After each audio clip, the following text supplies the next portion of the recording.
Welcome back to Underrated Movies. I'm your guy, I'm your man, Mr. Alton Henry. Today I'd like to talk to maybe I should rename my channel. I'm talking about movies and television shows that I believe are underrated. And this one I believe is severely underrated. I actually enjoyed this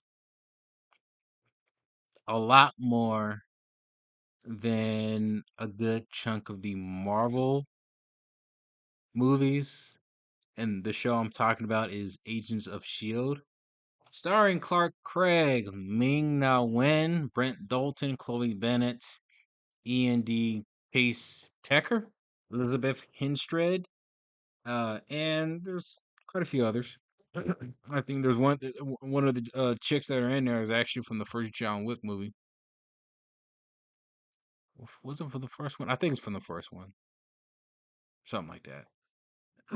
And really, it's set sometime. Well, the series is set sometime after the first Avengers, where Agent Coulson is resurrected, is back alive, and you pretty much chronicle him and his team through Shield, and you kind of just see him just tackling on uh, a bunch of missions that kind of relates to the movies that kind of play along aside from the show, and it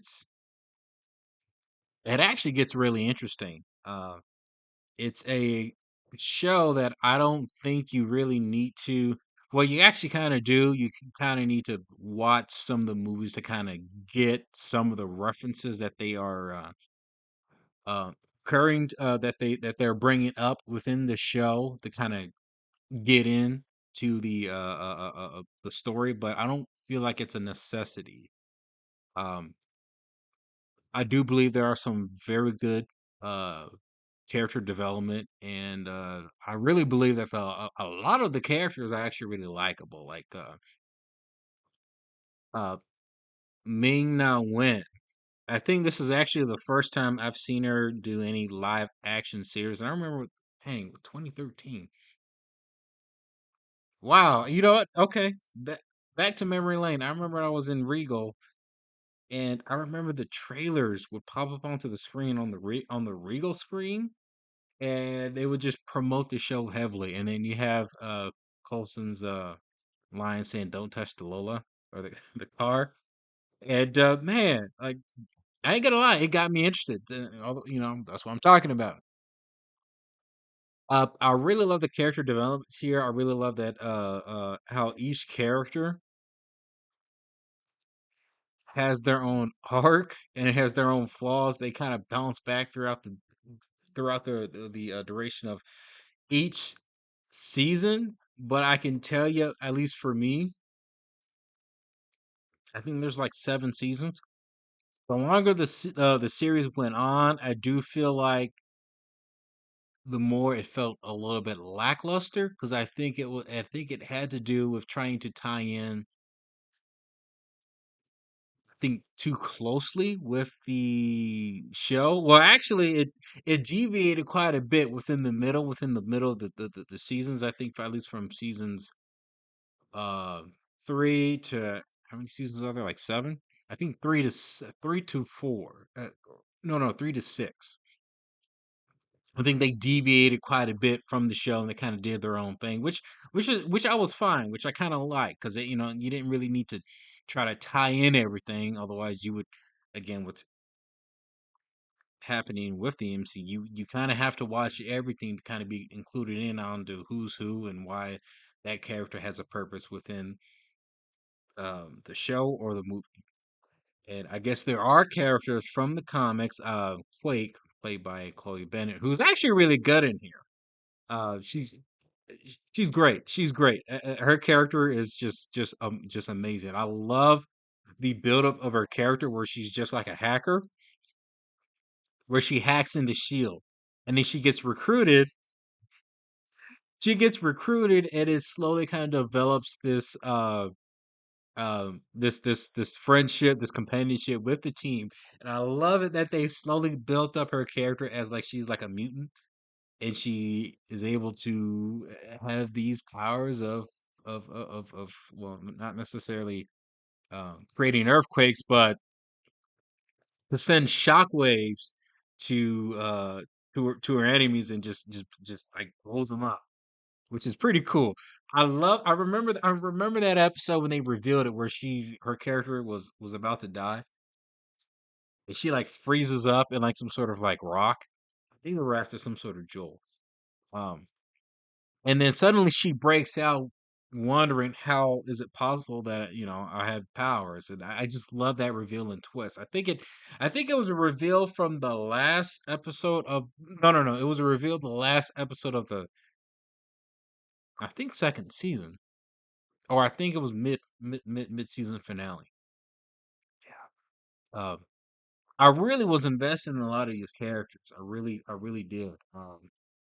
And I thought it was so interesting, and I thought the effects in the show was actually good for a ABC television studio show.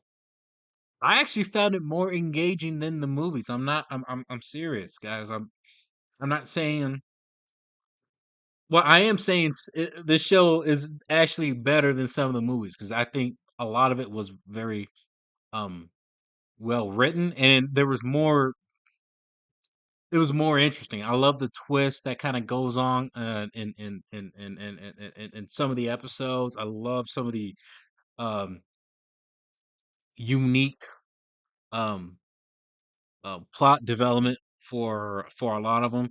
I do believe some of the tie-ins with Hydra and the humans and all the other stuff kind of gets a little bit muddled, especially in the later seasons where they try to tie the blimp and the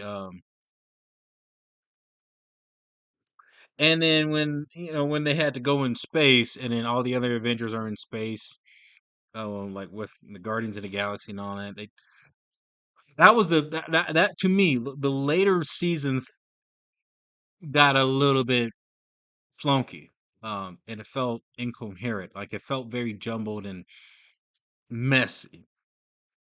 I thought it had a very good finale, since the show's over, but I thought at the beginning it had a great and very strong opening, and I believe it's a show that you should really check out if you're tired of the current MCU shows.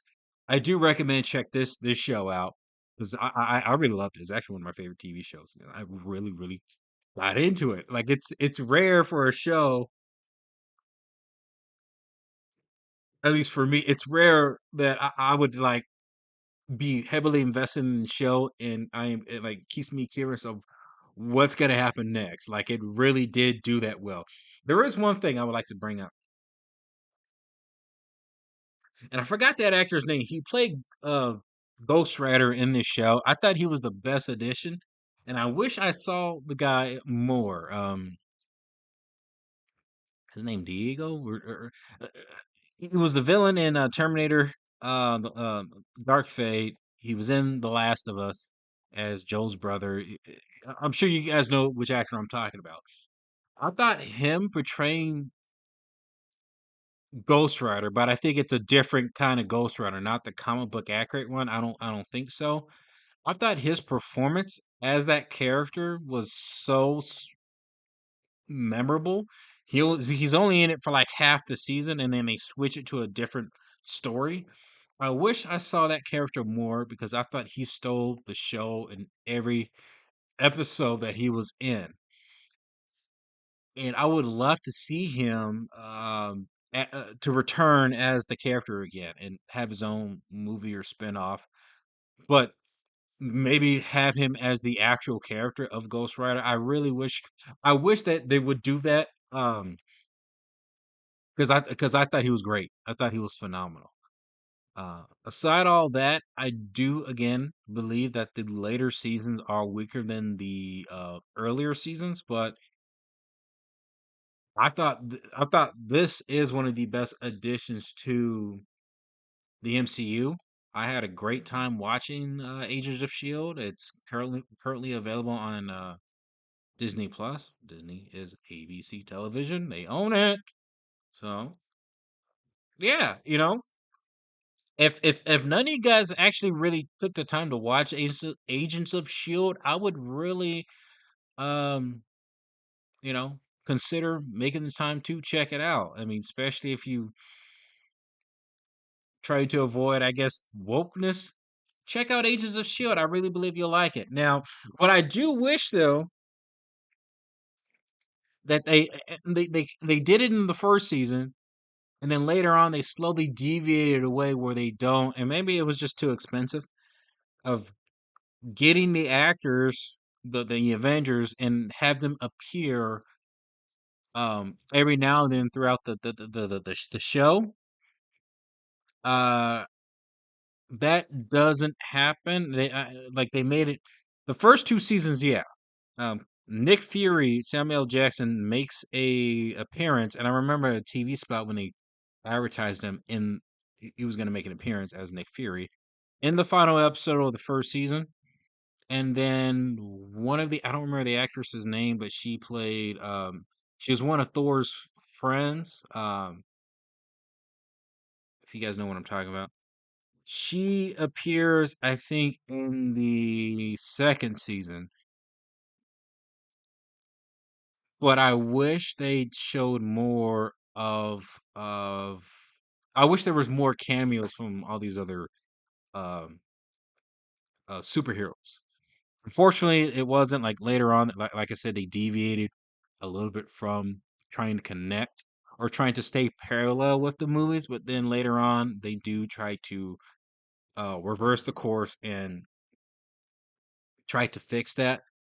But I do recommend checking this show out. I do believe it's underrated and a fun little show, especially if you guys are tired, like I said, wokeness. Give this one a watch. Agents of Shield. Have you seen it? Comment below. Let me know if you have, and let me know what is your favorite underrated TV show.